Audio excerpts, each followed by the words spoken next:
जय गुरु। आगे और सुंदर सुंदर वीडियो पाने के लिए चैनल को सब्सक्राइब और बेल आइकन प्रेस करना ना भूलें। जय गुरु।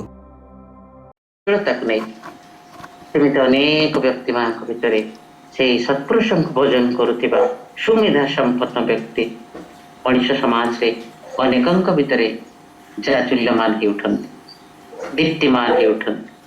ତାଙ୍କର ଚରିତ୍ର ଦୀପ୍ତିମାନ ହୁଏ। ତେଣୁ ଶ୍ରୀ ଶ୍ରୀ ଠାକୁର ଦୟାକରି କେତେ ଅପାନ୍ତ୍ୟ ଜୀବନକୁ ଉଦ୍ଧାର କରିଛନ୍ତି ତା ନିୟତ ନା। ମୋର ମନେ ପଡୁଛି ଆଉ ଗୋଟେ କଥା ଠାକୁରଙ୍କ ଜୀବନ।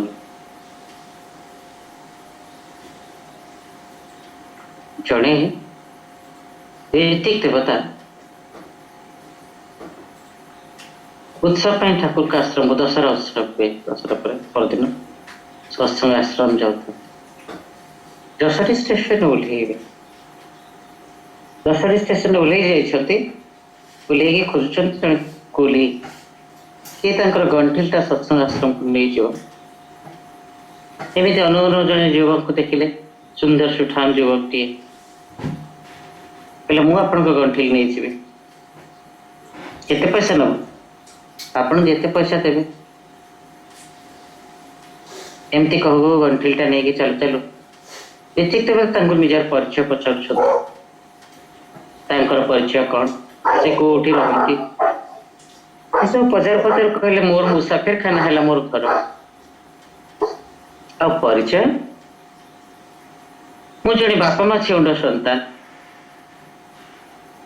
ମୁଁ ଗର୍ଭରେ ଥିବା ଅବସ୍ଥାରେ ବାବା ଚାଲିଗଲେ। ଜନ୍ମଦାତ୍ରୀ ମାଙ୍କର ଦେହାନ୍ତ ହେଲା। ମତେ ପାଳି ପୋଷି ବଞ୍ଚେଇ ରଖିଥିବା ମାଉସୀ ମତେ 7 ବର୍ଷ ବୟସ ହେଲା ବେଳକୁ ଚାଲିଗଲେ। ଜୀବନରେ ସେଇଦିନଠୁ ମୋର କେହି ନାହାନ୍ତି। ମୁଁ ପୁରା ଏକା। ସେଇଦିନଠୁ ମୁସାଫିରଖାନାରେ ରହେ। ଏମିତି ଯାହା ଯିଏ ଦିଅନ୍ତି ଖାଏ। ଟିକେ ବଡ ହେଲା ପରେ କୁଲିଗିରି କରୁଛି। ଏଇଠି ଟିକେ ରୁଟି ତରକାରୀ ଖାଇଦିଏ, ନହେଲେ ଅଧା ଖାଇଥିବା ପାଉରୁଟି ଯୋଉମାନେ ଛାଡି ଯାଇଥାନ୍ତି ସେଇ ପାଉରୁଟି ଟ୍ରେନରୁ ଖାଇଦିଏ। ଏଇ ମୁସାଫିରଖାନାର ବେସିନରୁ ପାଣି ମୁନ୍ଦାଏ ପିଇଦେଇ ଏଇ ବାରଣ୍ଡାରେ ଶୋଇପଡେ। ଏମିତି ମୋର ଜୀବନ। କେହି ବୋଲି ଆଉ ନାହାନ୍ତି ଜୀବନରେ। ମୁଁ ପୁରା ଏକାକୀ। ଏମିତି କଥା କହୁ କହୁ ସତ୍ସଙ୍ଗ ଆଶ୍ରମରେ ପହଞ୍ଚି ଯାଇଛନ୍ତି। ଠାକୁରଙ୍କ ପାଖକୁ ଯାଇ ପ୍ରଣାମ କରୁଛନ୍ତି ଋତିକ ଦେବତା। ଠାକୁର, ଆପଣ ଯେ ମଣିଷ ଭିକ୍ଷା ବହୁତ ଭଲ ପାଆନ୍ତି, ଦେଖନ୍ତୁ ମୁଁ ଆପଣଙ୍କ ପାଇଁ ଗୋଟେ ମଣିଷ ଭିକ୍ଷା ଆଣିଛି। ଚାହିଁ ଦଉଛନ୍ତି ଶ୍ରୀ ଶ୍ରୀ ଠାକୁର। କହୁଛନ୍ତି ଆରେ ଖୁବ ଭଲ ହେଲା, ବ୍ରାହ୍ମଣ ଘରର ছেলে ଅଛି, ତାକୁ ଭଣ୍ଡାର ଘରର ଯୋଗାଡିଆ କରିଦିଅ। ଭଣ୍ଡାର ଘରର ଯୋଗାଡିଆ କରିଦେଇଛନ୍ତି। 18 ବର୍ଷ ବୟସର ଜଣେ ଯୁବକ ଯୋଗାଡିଆ କାମ କିଛି ଦିନ କଲା ପରେ ଠାକୁର ତାକୁ କହୁଛନ୍ତି ଶୁଣ, ତତେ ପାଠ ପଢିବାକୁ ହବ। ଆଉ କ'ଣ ପାଠ ପଢିବି? ନିଶ ଉଠା ପାଠ? ହଁ, ତତେ ପଢିବାକୁ ହବ ବୋଲି ଠାକୁର କହୁଛନ୍ତି। ଆଶ୍ରମ ସ୍କୁଲରେ ପ୍ରଥମ ଶ୍ରେଣୀରେ ନାଁ ଲେଖେଇ ଦେଇଛନ୍ତି। ଏମିତି କିଛି ଦିନ ବିତି ଯାଇଛି। କିଛି ବର୍ଷ ପରେ ହଠାତ୍ ସେ ଯୁବକ ଦିନେ ଠାକୁରଙ୍କ ଆସିକି ଆଉ ଜଣେ ମାଙ୍କୁ ସାଥିରେ ଧରି ପ୍ରଣାମ କରୁଛୁ। ଠାକୁର ପଚାରିଲେ କିରେ ଇଏ କି? ନା ଏ ମୋର ସ୍ତ୍ରୀ। କହିଲେ ତୋର ସାଲେ ମୁଁ ତତେ ପୋଷୁଥିଲି, ପୁଣି ତୋର ସ୍ତ୍ରୀକୁ ପୋଷିବି? ତୁ ବିନା ଅନୁମତିରେ ବିବାହ କରିଛୁ? ତୁ ଆଜିଠୁ ଆଶ୍ରମ ଛାଡି ଚାଲିଯିବୁ। ବାବା ମା ସମସ୍ତଙ୍କୁ ହରାଇ ନିସଙ୍ଗ ଜୀବନ ଜିଉଥିବା ଯୁବକଟି ଗୋଟେ ସ୍ତ୍ରୀ ଚୟନ କଲା ଯେ ଠାକୁର ବି ତାକୁ ଆଶ୍ରମ ଛାଡି ଚାଲିଯିବାକୁ କହୁଛନ୍ତି। ତାର ତ କିଛି ନା ଭଣ୍ଡାର ଘର ଯୋଗାଡିଆ କାମ କରେ, ଆନନ୍ଦରେ ପ୍ରସାଦ ଖାଇକି ରହେ। ଯେତେବେଳେ ଯୁବକଟି ନିରୂପା ହେଇ କାନ୍ଦି କାନ୍ଦି ଠାକୁରଙ୍କୁ ପ୍ରଣାମ କରି ଚାଲି ଯାଉଛି, ଠାକୁର କହୁଛନ୍ତି ଶୁଣ, ଆଶ୍ରମ ସିନା ଛାଡି ଚାଲିଯିବୁ, ମତେ କିନ୍ତୁ ଆସି ପ୍ରତ୍ୟେକ ଦିନ ଦେଖା କରିବୁ।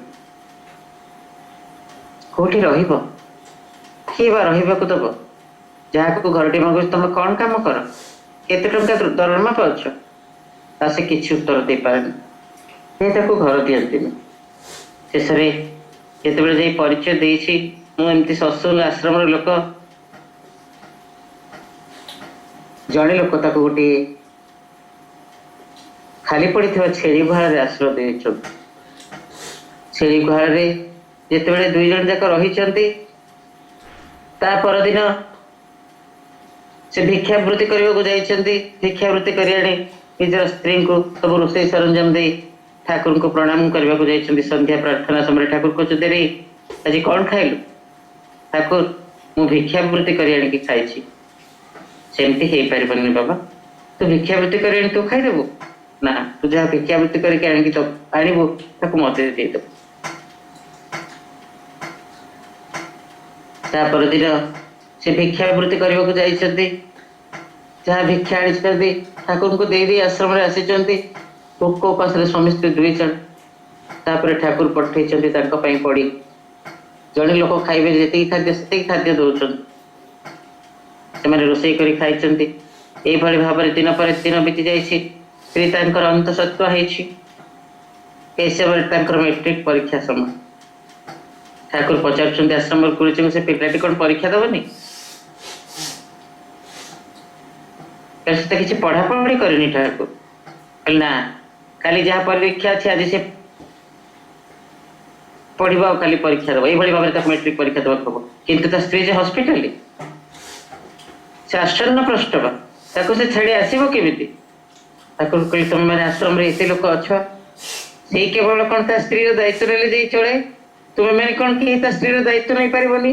ସେ ମେଟ୍ରିକ ପରୀକ୍ଷା ଦେବା ଇଚ୍ଛା ପୂରଣ କରିବା ପାଇଁ।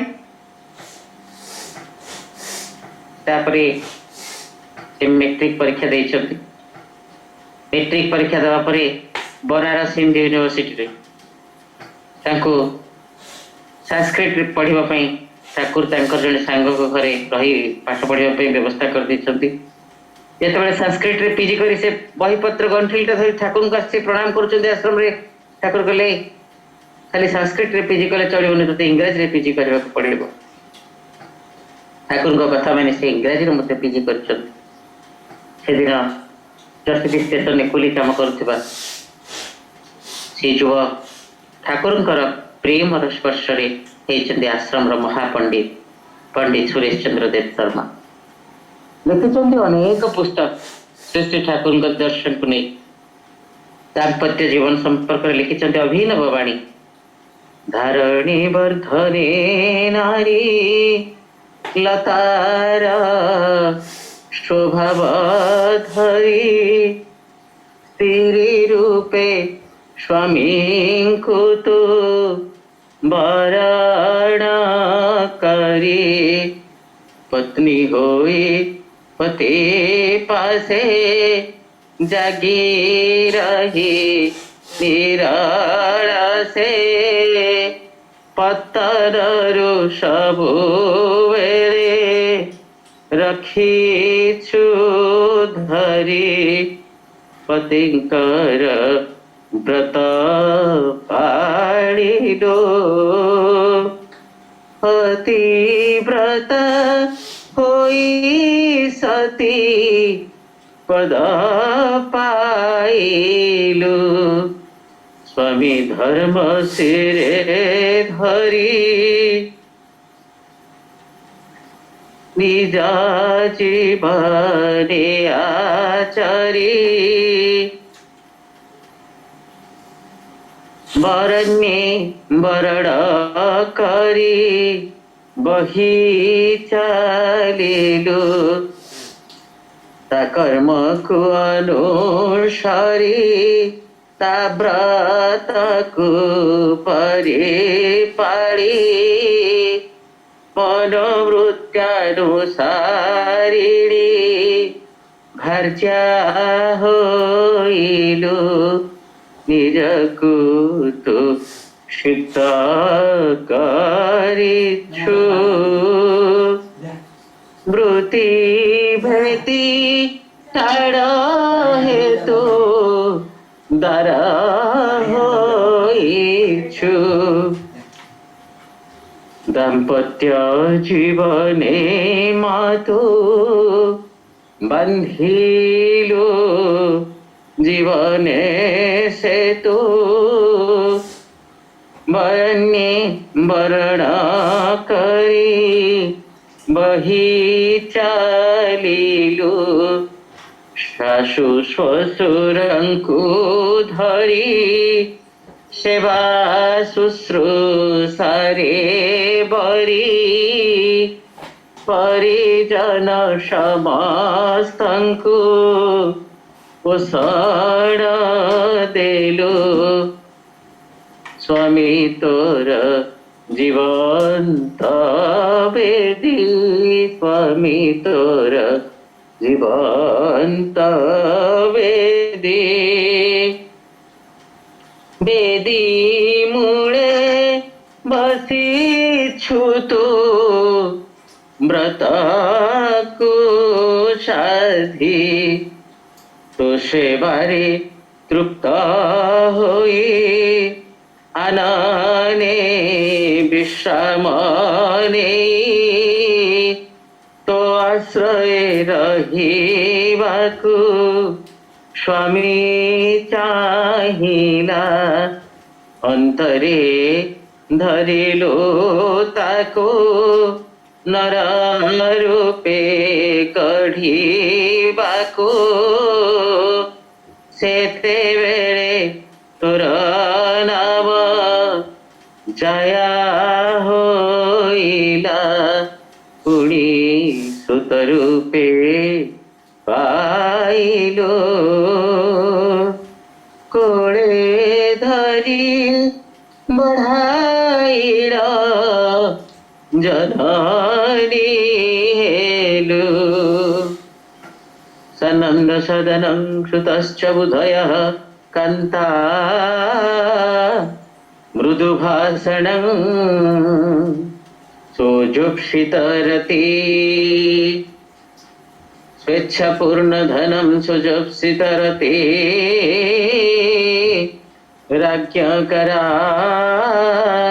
सेवकाः अतिथ्ये द्विज पूजनं प्रतिदिनं मिष्टान्न दान गृहे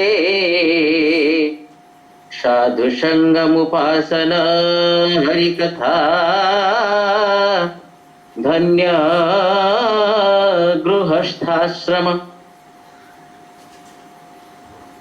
स्वामी स्त्रीर अतूट मिलन सहन बहानुभयर निष्ठा निपुण सेवा ध्रुति उपचय हुए तंकर ये जे दाम्पत्य जीवन से आरंभ हुए गोटे गार्हस्थ्य जीवन गृहस्थाश्रम को पार्थ के नुहे सरी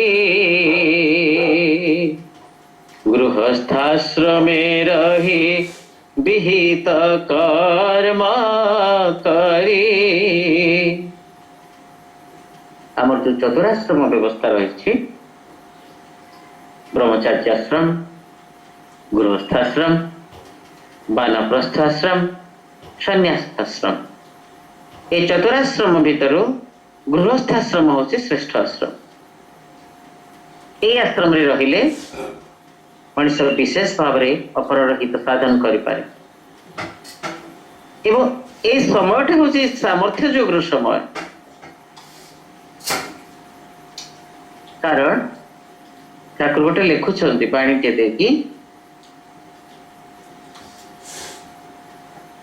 जीवन अधा कला सोई सोई जरा शैशवे कटिला केते যৌবন গলা স্ত্রী সঙ্গে পাহি আউ বেড় কাহি বুঝিবি তোতে কলে জীবন অধা সময় শোই শোই চালিগলা মানে দিন অধা রাতি অধা দিনক কাম কলু রাতি শোই শোই চালিগল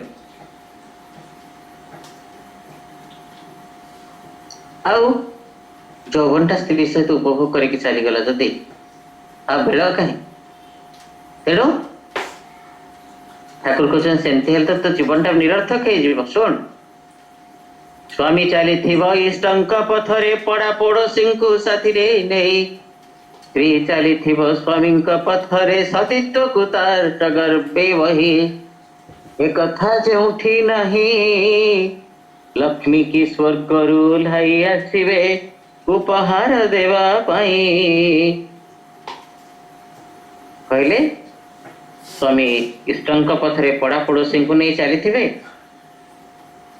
आ स्त्री स्वामी को अनुसरण करी पदांक अनुसरण कर चली सेटा हूँ मर्त्य वैकुंठ विगत कुंठ से उठे सेटा वैकुंठ एवं कथा कर्मे प्रेष्ठ स्वार्थी उद्देश्य अमोघ गति शास्त्र निपुण अर्घ्य पटु स्वार्थे शिथिल रति एगुड़िक सबु देव लक्षण देखिब चरित्रे जार से तो जानिब स्वभाव मनीष वीरर हृदय तार निज स्वार्थ रे कम रति रखी परार्थ प्रति जत्नवान हेले ठाकुर कहते निजे सब सह्य करने को चेष्टा कर जे पारे ना ताकू साहाय्य कर आउ जाचक्यांकारी को फेरा ना जे किसी असुविधा पड़ी कि मागिबा को आसी ताको फेरा ना जहाँ संभव किसी जदि पाखरे नहीं दुई पद मिठा कथा पछे कह ताको आश्वासन दियो भरोसा दियो शंका जगाई दियो नहीं तेणु निज स्वार्थ रे शिथिल रति रखी मनुष्य पूर्ण भाव दाम्पत्य जीवन को उपभोग करी गोटे सुंदर मधुमय परिवार संरचना करिवार महार्घ्य सुजोग श्री ठाकुर दुर्लभ मनुष्य जीवन आम को आम जीवन तो दुर्लभ जीवन मानव जीवन ये अति दुर्लभ हो जाए परम प्रेम श्री श्री ठाकुर को जीवन में ग्रहण करी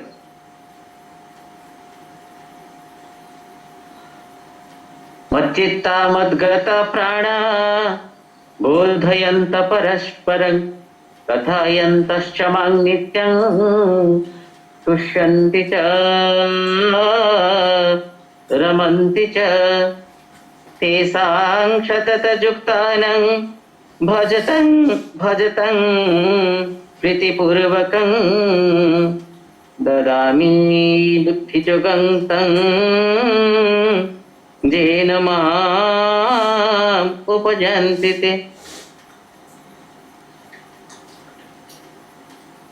जे मद्गत प्राणा मोते जे चित्तरे बहन करती मोते दी प्राण दी भल पाती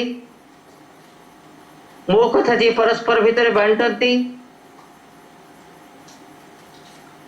परस्पर भितर जे मते उद्बोधित करने को चेष्टा करती से जीवन रे परम संतोषर अधिकारी होती से ही जीवन रे ब्रह्म को अनुभव करती ब्रह्मलोक रे विचरण कर पारती जो माने सतत भाव रे युक्त है प्रीतिपूर्वक मोर भजन करती मु तांको बुद्धि जोग प्रदान करे जो बुद्धि जोग प्राप्त हेले से माने पथभ्रष्ट होती नहीं नष्ट मोह स्मृति लब्धा त्वत्प्रसादान् मयाच्युतः स्थितोऽस्मि गत संदेह करिष्ये वचनं तव तांको जीवन रे धारण कले मनुष्यर मोह नष्ट हुए स्मृति बाह्य चेतना जागृत ही उठे एवं अच्युत भाव रे मनुष्य से परम पुरुष सहित लगी रहे आउ जेते संदेह था स्थितोऽस्मि गत संदेह मो भीतर जेते संदेह था समस्त संदेह दूर हो जाए प्रभुंकर कर्म करने प्राणाप्राणतार सहित उच्छल हो उठे से ठाकुर कहते केवे मनीष बुझब तार जीवन पाई शेष मनीष तार जीवन शेष सत्य को उद्घाटन कर सर्वशेष प्राप्तव्य को निज जीवन में आहरण कर बोधटा मनीष भितर जागी उठब के तेणु आसतु ये बोध को जागृत कर से परम पुरुषों पाखे आत्मनिवेदन कर कहवा हे परम कारुणिक हे सर्वानुष्ठित प्राक प्रथम बात सर्वस्वर्ग सर्वहृदय प्राणन परिमल अद्वितीय ईश्वर जीव जगत रूपे प्रतिभात रक्त मांस संकुल उद्भासित तुमे ही तुमर तज्जात संतान ଆଉ ମୁଁ ହେଉଛି ତୁମରି ଉତ୍କ୍ଷେପ ଏଇ ଭାରାକ୍ରାନ୍ତ ହୃଦୟରେ ଯାହା କିଛି ମଳିନତା ଉତ୍ସାରିତ ଜରା ମରଣ ଦୁଃଖ ଦୁରିତ ବିପତ୍ତି ସବୁ କିଛିକୁ ଅପସାରିତ କରି ଅମୃତ ଆଶିଷରେ ତୁମେ ମୋତେ ଉଦ୍ଭାସିତ କରି ତୁଳିଛ ଆଉ ବ୍ରହ୍ମ ସ୍ତମ୍ଭ ପର୍ଯ୍ୟନ୍ତ ତୁମକୁ ସ୍ମରଣ କରି ତୁମ ଆଶିଷରେ ପବିତ୍ର ହୋଇଛି ମୁଁ ପବିତ୍ର ମୁଁ ପବିତ୍ର ମୁଁ ପବିତ୍ର ବନ୍ଦେ ପୁରୁଷୋତ୍ତମ ଜୟ ଗୁରୁଦେବ।